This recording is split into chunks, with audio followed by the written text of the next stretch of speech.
எல்லாருக்கும் வணக்கம். ஸ்டேஜில் பெரியவங்க எல்லாருக்கும் வணக்கம். ஆக்சுவலாக நான் சீக்கிரட்டாக வந்திருக்கேன், யாருக்கு எதுவும் சொல்லாமல். சரி, கவிதா வாழ்த்துக்காக இங்கே வந்திருக்கேன், அவர் போட்டு அடிச்சுட்டாரு. அதை நான் இப்போ மேடம் கிட்ட சொல்லிட்டு இருக்கேன், நான் ஹாப்பியாக ஜாலியாக சீக்கிரட்டாக வந்திருக்கேன் மேம், சார் போட்டு அடிச்சுட்டாருன்னு சொல்லியிருக்கேன். ஃபர்ஸ்ட் எனக்கு ரொம்ப சந்தோஷமா இருக்குங்க. ஏன்னா ரொம்ப நாள் கழிச்சு உங்களை எல்லாரும் பார்க்குறேன். ஏன்னா நிறைய நான் தெரிஞ்சவங்களை எல்லாரும் மீட் பண்ணும்போது எனக்கு அங்கே ரூம்ல எனக்கு ரொம்ப ரொம்ப சந்தோஷமா இருந்தது. அண்ட் ஒன்று, எனக்கு கவிதா எப்போ இங்கே இந்த ஃபங்க்ஷனுக்கு கூப்பிட்ட உடனே இப்போதான் சொன்னாங்க இங்கிலீஷ் சேர்க்கக்கூடாதுன்னு, அதான் ட்ரை பண்ணுறேன் தமிழ்லே பேசுறதுக்கு எதுவும் ஆட் பண்ணாமல்.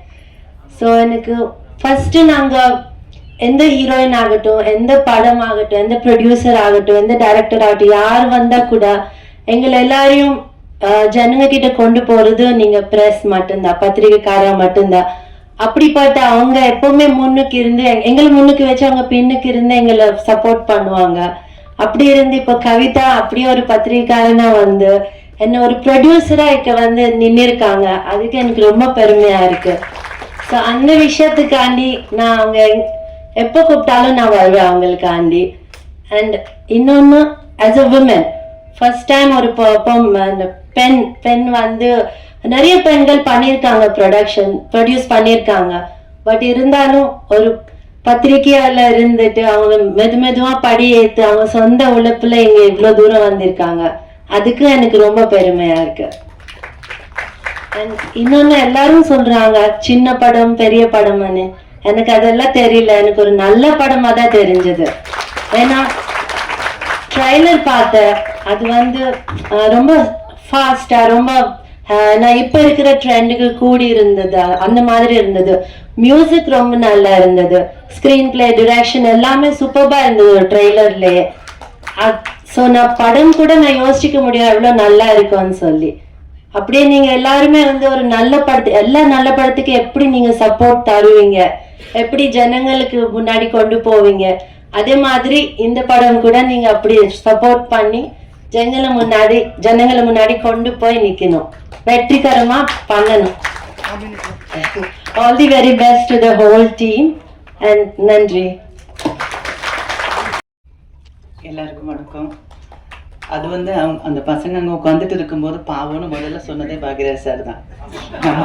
பாவங்க அங்கே உட்காந்துட்டு எதுக்கு கால் வலிக்க போகுது நான் நினைச்சேன். சரி, அப்போ அவங்க சொன்னாங்க அந்த கேரக்டர் மேல இருக்கிற அந்த ஆர்வத்தில் உட்காந்துட்டு இருக்காங்க, கால் வலிச்ச போட்டுப்பேன். எனவே இந்த ஃபங்க்ஷனுக்கு கூப்பிட்டதுக்கு ஃபர்ஸ்ட் கவிதாவுக்கு நான் நன்றி சொல்றேன். பத்திரிகையாளர்கள் நிறைய பேர் எனக்கு ஃப்ரெண்ட்ஸுங்க இருக்காங்க. நிறைய பேர் எத்தனையோ வருஷமா பார்த்துக்கிட்டு இருக்கிறாங்கள எல்லாம் இங்கே பார்க்கும்போது ரொம்ப சந்தோஷமா இருக்கு. கொஞ்சம் ஃபீல் பண்ண வைக்கிற அளவுக்கு எழுதுறவங்க இருந்தாலும் எனக்கு பிடிச்ச நிறைய பேர் இங்கே இருக்கிறாங்க. அதில் ஒருத்தங்க கவிதா. அதுலேயும் பீயிங் எ லேடி, அவங்க வந்து சொல்லும்போது ரொம்ப பெருமையாக இருந்துச்சு. ஃபர்ஸ்ட் ப்ரொடியூசர் அப்படின்னு சொல்லும்போது என்னை பொறுத்த வரைக்கும் இது ஒரு சின்ன படமாக எனக்கு தெரியல. அதாவது பெரிய படத்தில் செலவு பண்ண வேண்டிய காசை கம்மி பண்ணி நம்மளால் முடிஞ்ச அளவுக்கு பண்ணி இந்த படத்தை பெருசாக மாற்றுறோம். So it's not a small film, it's a big thing. அவர் தியாக சொன்ன மாதிரி இந்த மாதிரி நிறைய படங்கள் அவங்க பண்ணணும், படங்கள் ஹிட் ஆகும். இதில் வந்து ட்ரெய்லர் பார்க்கும்போது எனக்கு பிடிச்ச ஒரு டயலாக் அது இருந்ததுன்னா, அன்றைக்கே நான் கவிதா கிட்ட சொன்னேன், இருக்கிறவங்க எல்லாம் கெட்டவங்க தான், அதை முடிச்சுட்டு 2 ரகம், ஒன்று வந்து மாட்டிக்கிறவங்க, ஒன்று வந்து மாட்டிக்காதவங்க.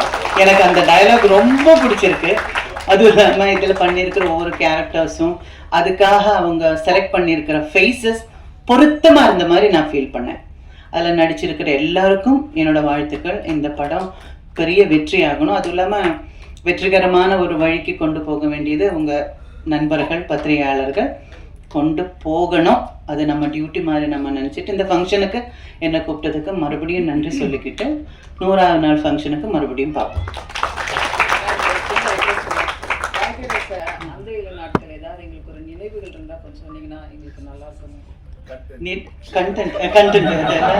நினைவுகள் சொல்ற மாதிரி எல்லாம் ஒன்றும் இல்லை. ஷூட்டிங் வந்து கொஞ்ச நாள் 2-3 நாள் ஷூட்டிங்கில் பேசிட்டு இருக்கும்போது நான் தமிழ் பேச ஆரம்பிச்சோன்னே தமிழ் பேசுகிறேன், ஓகே.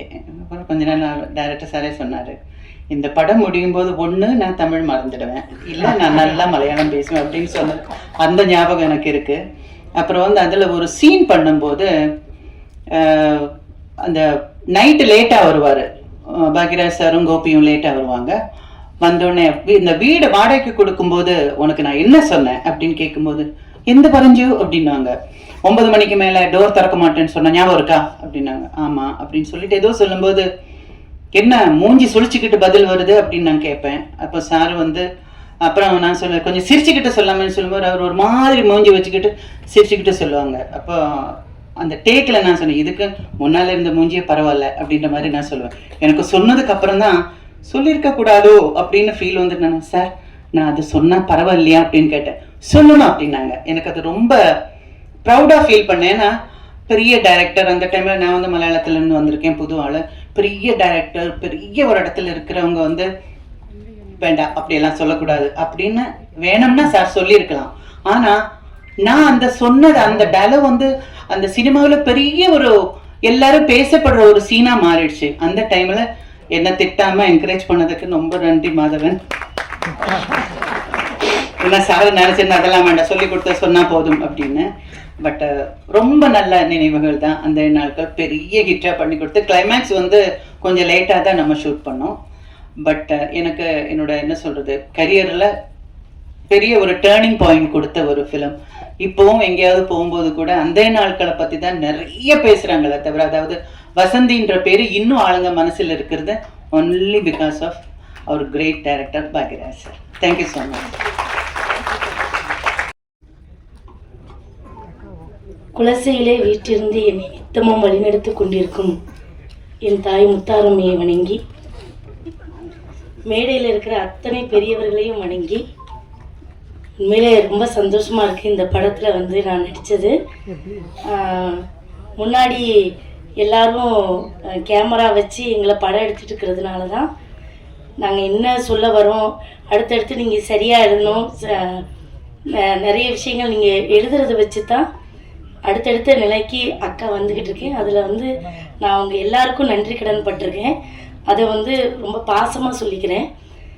இந்த படத்தில் வந்து என்ன அப்படின்னா, ஒரு தாய் ஒரு குழந்தைய எப்படி தன்னுடைய தாய்ப்பாலை ஊட்டி வளர்க்குறாளோ, அதே தாய் தன்னுடைய மகன் தடம் மாறினா என்ன செய்வா அப்படின்றது நிறைய இதில் நம்ம பார்த்துருக்குறோம்.